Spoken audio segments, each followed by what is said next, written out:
Hi, folks. Welcome to the preparedhomestead.com. Thank you all for stopping by to watch. Just been thinking a lot this morning. Just of all the stuff, the chatter online, the stuff that gets sent to me all the time, every day. Emails, text messages. Some of it's intel, some of it's all different kinds of stuff, right? And it gets me thinking of, well, what's going on, and are we overreacting? Is this just another Y2K thing, that, well, we get all hyped up and then nothing happens? I don't know. I know the chatter has been greatly increased over the last several days, especially just what I'm getting. And I see a lot of people online talking about what's going on. This movie that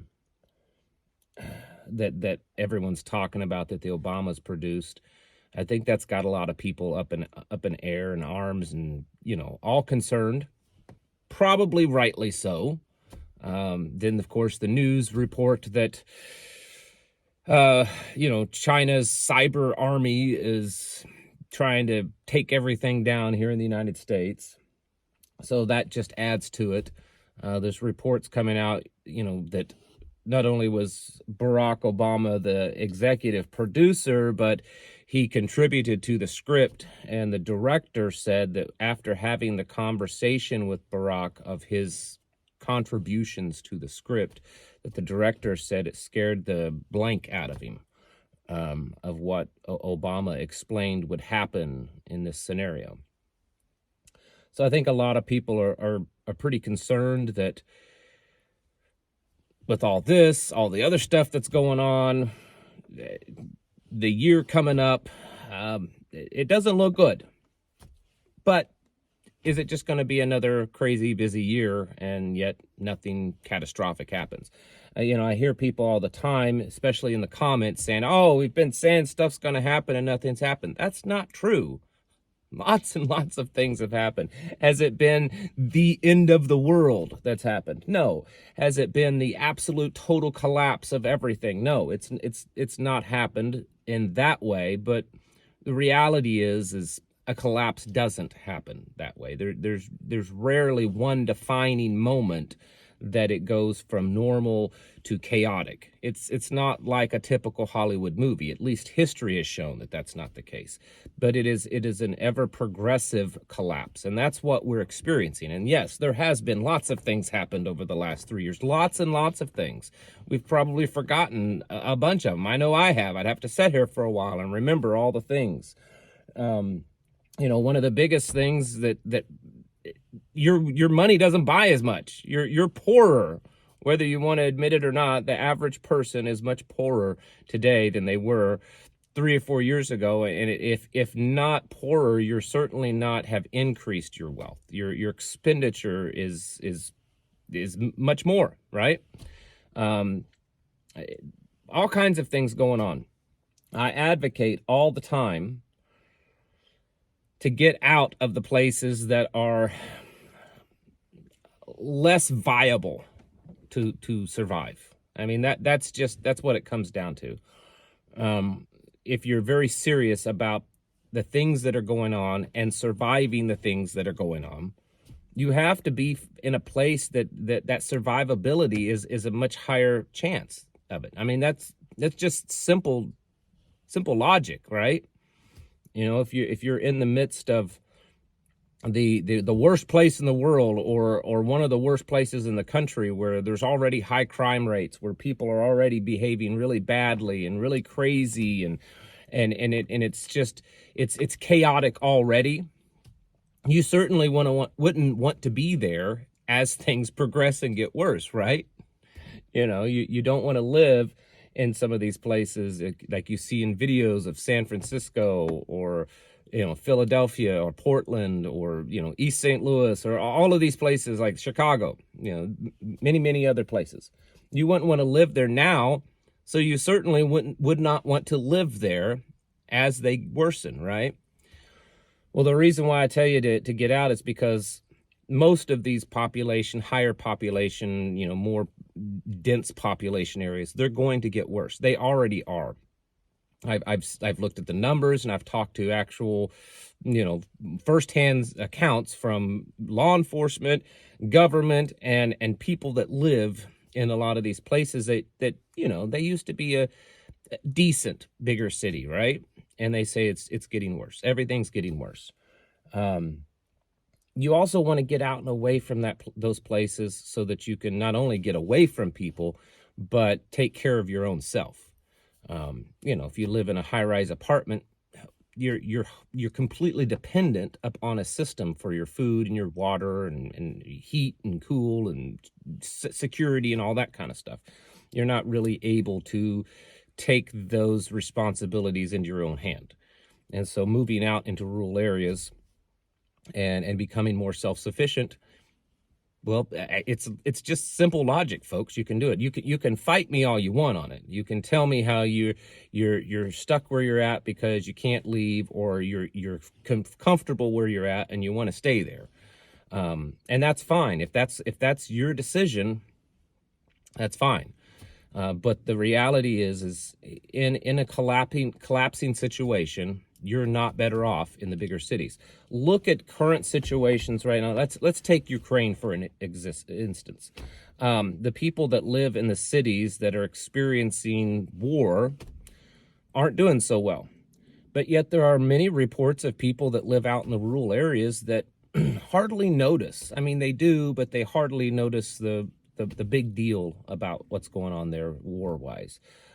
We see that in other places currently and throughout history where the bigger cities, they feel the desperation worse. Even during the Great Depression here in the United States, people that were rural living and had little farms, were they poor? Certainly they were poor, but they could grow their own food. They could hunt. They could raise animals. They took care of themselves. They were poor, but they generally had a better standard of living than people that, say, lived in New York City during the Great Depression, where it was, some of those conditions were absolutely horrid. And so you're just better off. I don't know why I even feel like I have to convince people of that. I think a lot of the people that haven't moved out, that want to, because there's some, excuse me, some of you just don't. You've made up your mind. You don't want to walk away from family or from a job or from a home or history where you're at or whatever. Some of you want to desperately, but you feel you can't. And I'm here to tell you that you can. I have personally witnessed with my own eyes people that have done it that have no experience of living in a rural lifestyle. They have maybe health conditions, or their age is against them, single mothers, people with disabilities, all kinds of things. Money's always a big one. I don't have the money to do it. I'm not wealthy. I don't have this big cash egg sitting here that I can go buy land and buy a house. And well, I'm telling you that people do it all the time. I've seen people that have disabilities, that are pretty much broke. They're elderly. I've seen single women with children. They can all do it. And sometimes they fall into multiple categories there.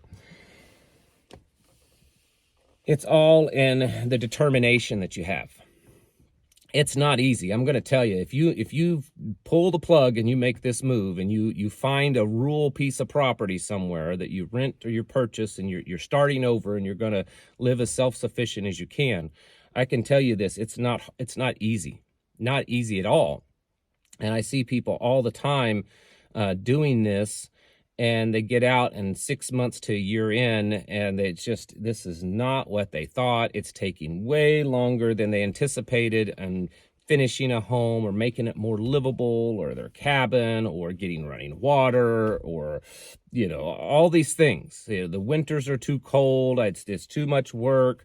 I don't like getting up early in the morning and, bringing wood in when it's cold. And, I don't like, going potty in a bucket. All these things that a lot of people do to make this transition. You don't have to do all those things. I'm just saying, a lot of people do. to make it work for them because of the small budget they have. And so many people, they give up. And honestly, for those people, I don't want to be too critical, but if you can't handle it now, then you're probably not going to handle the world as it falls apart. It's just probably not going to be able to do it.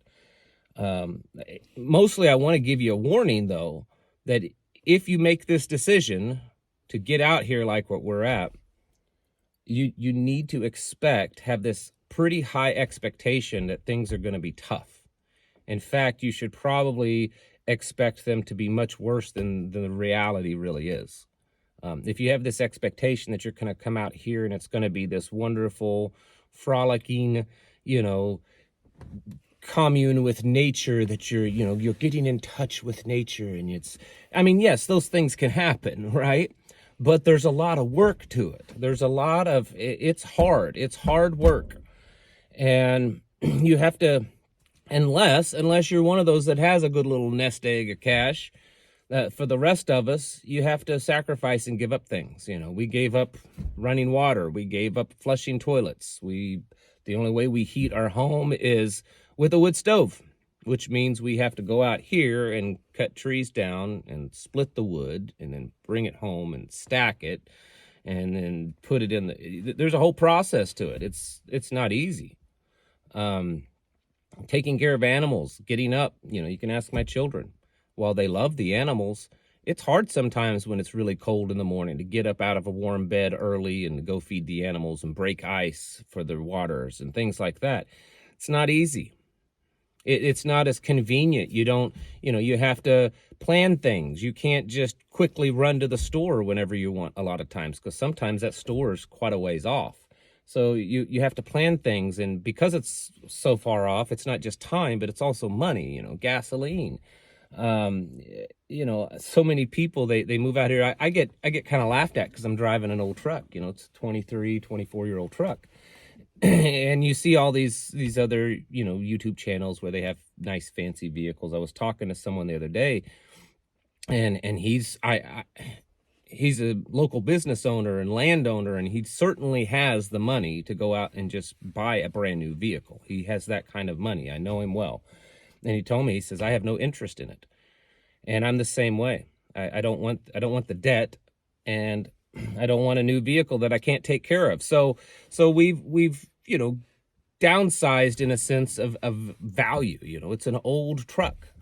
But part of the reason is because this old truck gets around out here really well, as opposed to some fancy new vehicle that's not going to handle the rough terrain. And this is just an example. You can't just order a pizza whenever you want. I know I'm talking about little piddly things, but you'd be surprised how many people embark upon this lifestyle and they don't think this stuff out. They don't think it out that a snow could come in and you may not actually get out of your house for a few days, because these little dirt roads that you see me driving around on rarely ever get plowed. In fact, usually when they finally get around, when we have a big snow, to plowing them, the snow is melted off enough that it's not even needed anymore. Ice happens, tornadoes, other kinds of storms, and maybe you live in areas that don't have these things, but you have other things. It's not an easy lifestyle. And so, number one, I just want to warn you, encourage you certainly to get out of these wicked places, these places they're unsustainable, the horrible security. They're just not a place to survive. But I want to warn you that when you do this, especially for those that are going to have to do it on a budget, you're downsizing considerably. You're going to live in a small little home. You may be living off grid because that's all that you can afford. Well, it's tough. It's tough, and it's gonna put a strain on you. And that's why I say often that you need to have your mental preparedness built up, because not just because of what's going on in the world, but because the surviving of it can be taxing on you. Don't discount the fact that you can't do it. Maybe you've never done this kind of stuff before and you don't know how. Well, you got to learn sometime. I mean, how do I know? How do all the other people know that we just did it and we learned and we made lots of mistakes along the way? I still make mistakes, but I learn from them and I keep pushing forward and doing better. And today, living this lifestyle is much easier than it was 3, 4, 5, 6, 7 years ago when I had a lot less knowledge. And so it gets easier. And a lot of people, they won't push past that first real big wall when things just become overwhelming. But it's something that you're going to need to do, because I'm telling you, folks, when things start really falling apart, whether it's a nuclear war or a complete economic collapse, banking collapse, cyber attack, currency collapse, we reach a breaking point with all the illegals pouring in, terrorist attacks, any of those things and many more.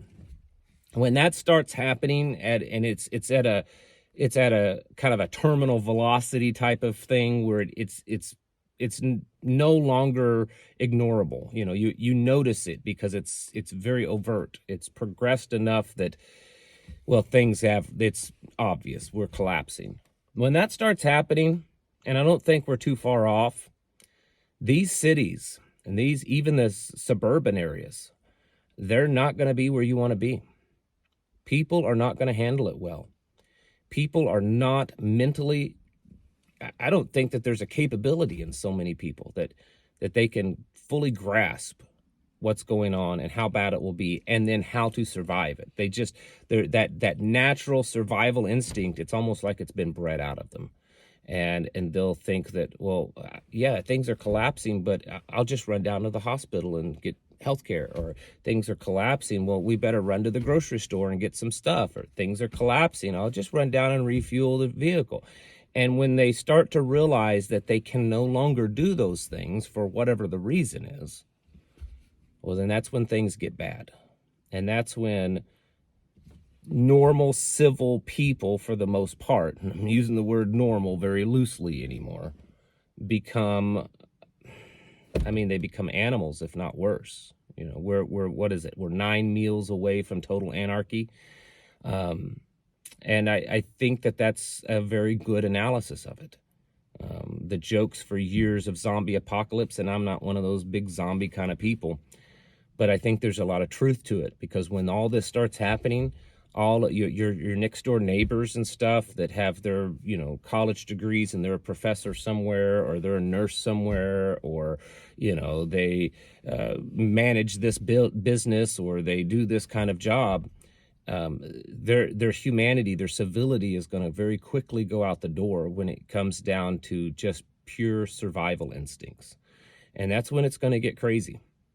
And I know I'm painting a very dark, bleak picture, but based on what's happening, I think we have to prepare in that way. Maybe, hopefully, it won't get that bad.